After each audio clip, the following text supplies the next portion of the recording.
Welcome, stalkers. I'm Celestina Blooms, and I'm an aspiring bimbo.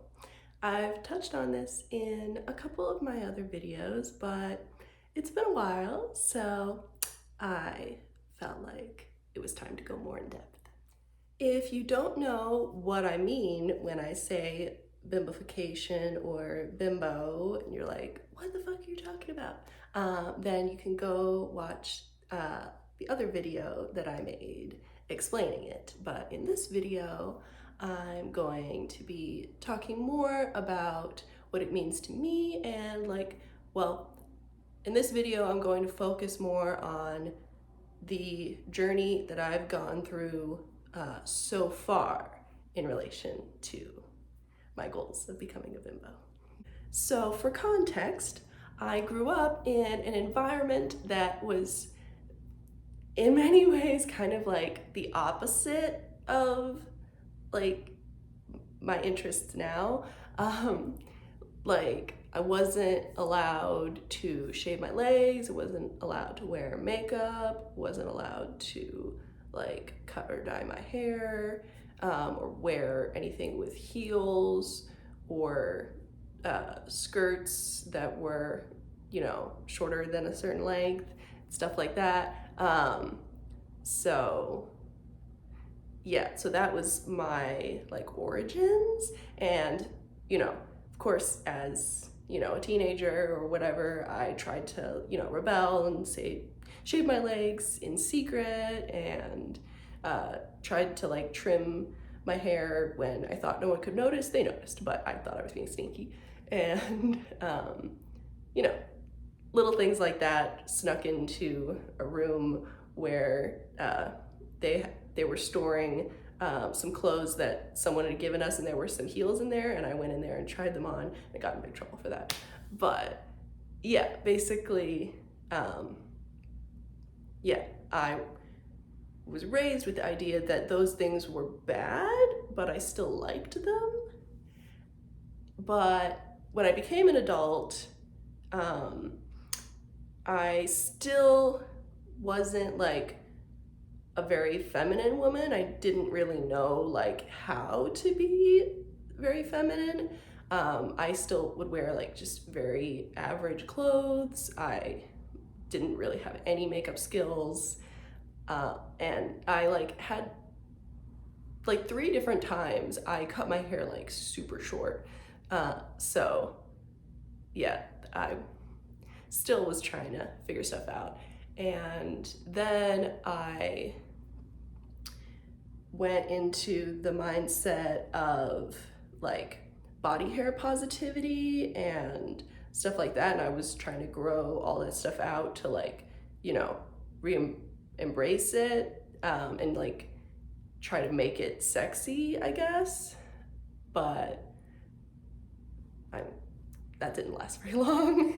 Now, of course, I do think that it is important for us as a society to embrace the things about the human body that are natural, and to not shame things like that, like body hair.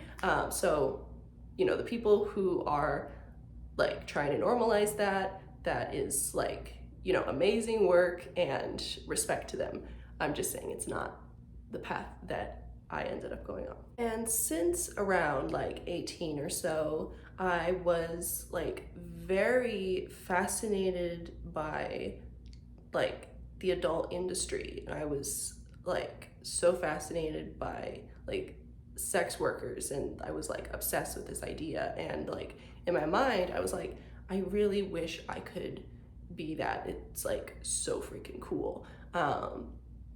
But I was probably at least a little bit in the beginning glamorizing it a little bit, because the first representations of it that I would have seen would have been things in movies or TV series and series and things like that.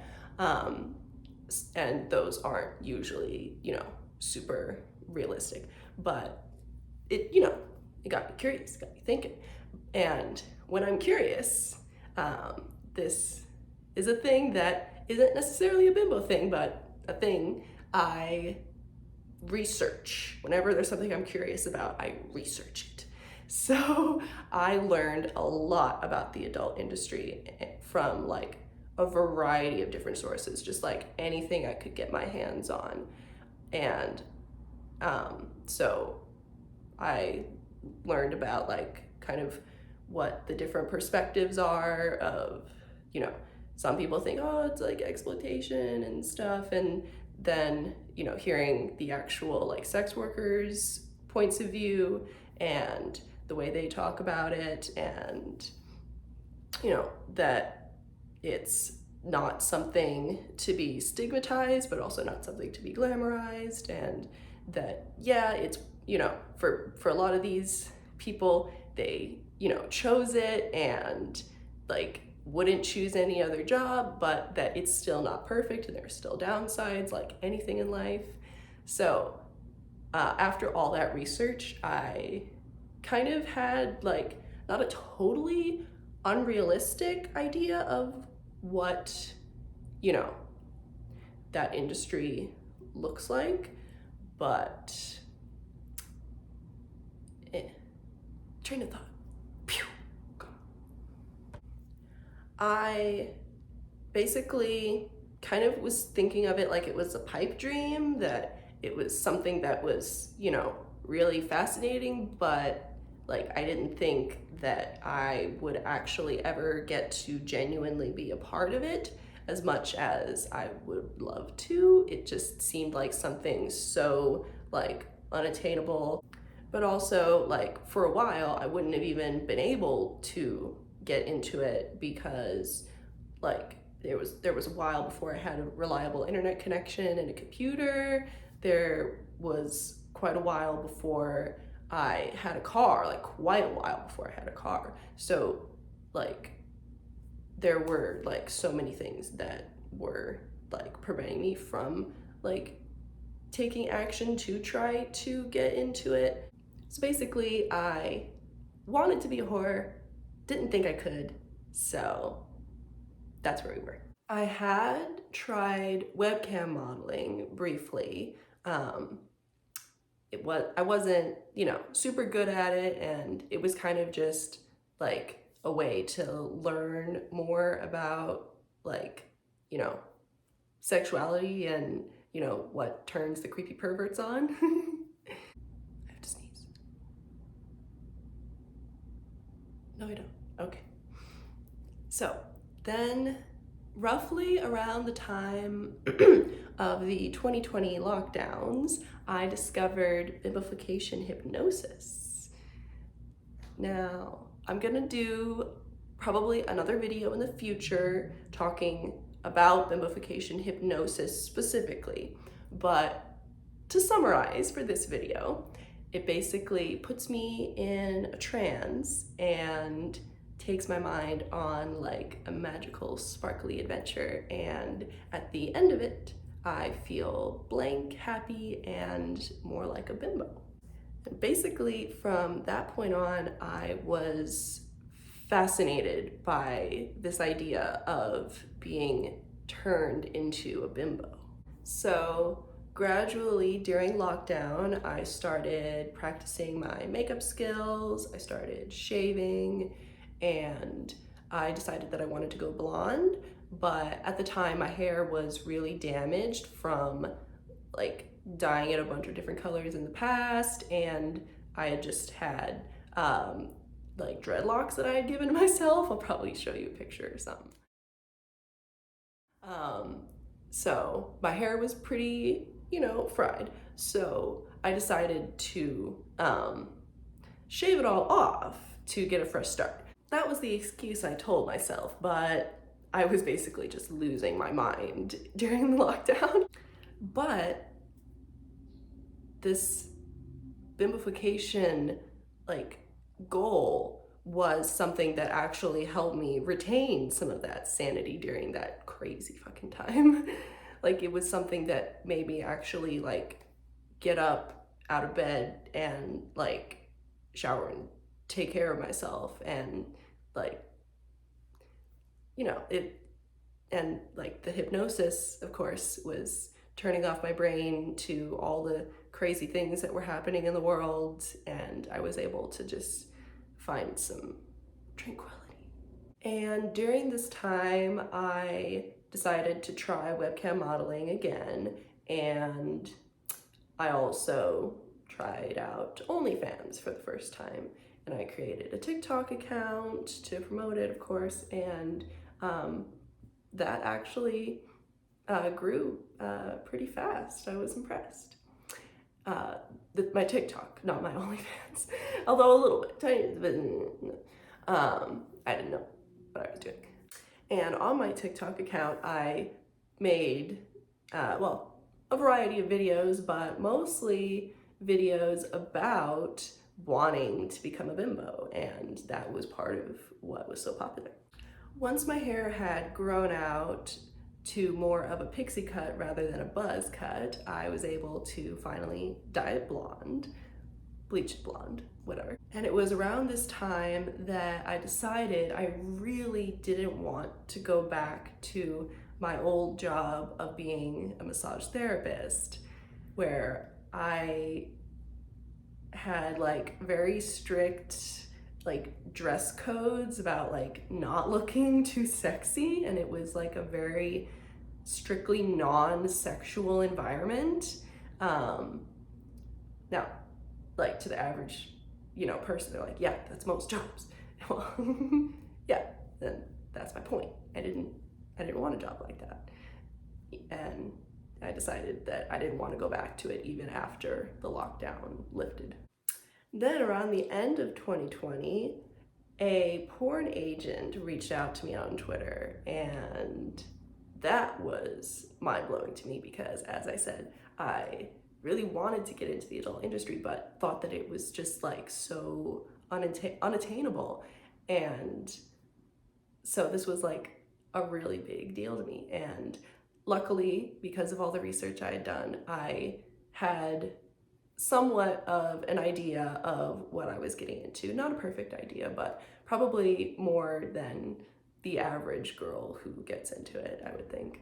So the point is, I was super fucking stoked about this, but not necessarily for the reasons that you might think, because I didn't really care about becoming like rich or famous or anything. I mean, you know, making enough money to like take care of myself would be nice, but really it was about like having a job where I didn't have to repress my sexuality, where it was like the opposite, where I'm actually given an opportunity to like use it and hone it, and where I would get to actually live out all these fantasies that I had. So in the spring of 2021, I became a mattress actress, and I discovered that I loved sex even more than I thought I did, which is like really saying something. With my long blonde hair extensions as the first big physical indication of what I was trying to be. And I fetishized the fuck out of that job. I absolutely loved just getting fucked by all these random men, that idea, and like going to a shoot location to meet a guy for the first time that I often don't even know anything about, or maybe don't even know what he looks like. Like,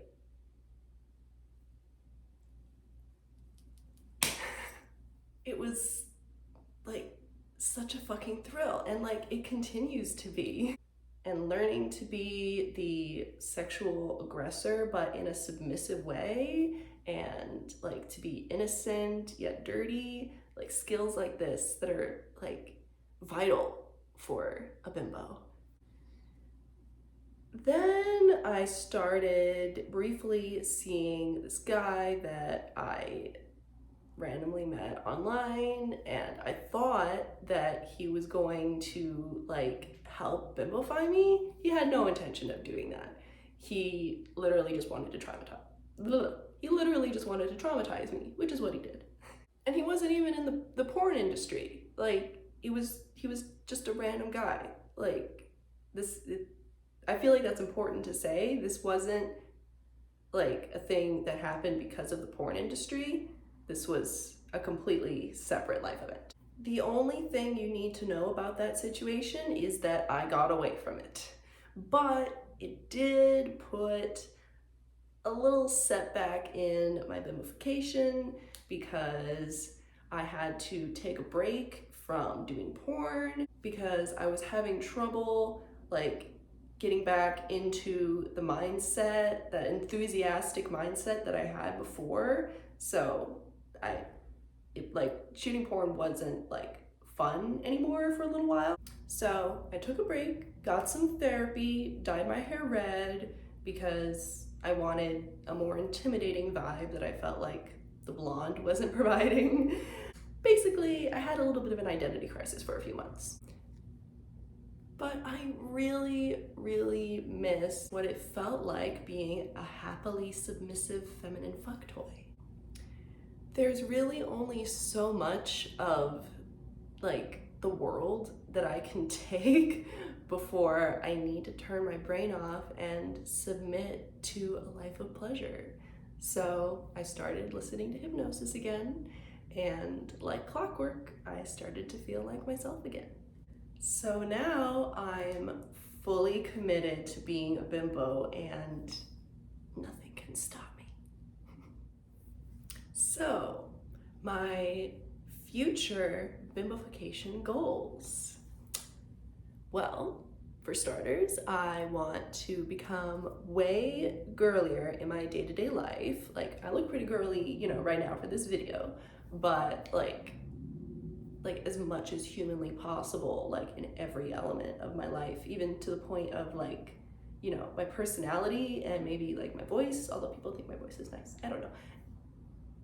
The specifics will work out later, but I want to be like as feminine as I basically physically can be. I'm going to continue to improve my whoring skills, and I want to become plastic. Now, how plastic? We'll just have to wait and see, but I for sure want to be plastic. Oh, but I probably won't be able to dye my hair blonde for quite a while because I accidentally dyed it black with permanent hair color. Oops, such a bimbo mistake to make. If you made it all the way through the video, thank you so much for watching. I hope you enjoyed it. I hope it was entertaining and interesting or eye candy. I don't know. Let me know your thoughts in the comments, and if you want to see more videos about bimbofication, probably do another one about hypnosis, about the different kinds of hypnosis files that I listen to, and like the pros and cons of like which ones to listen to. And I might go more in depth in another video about like talking about what about bimbofication turns me on. That'd be a fun video. But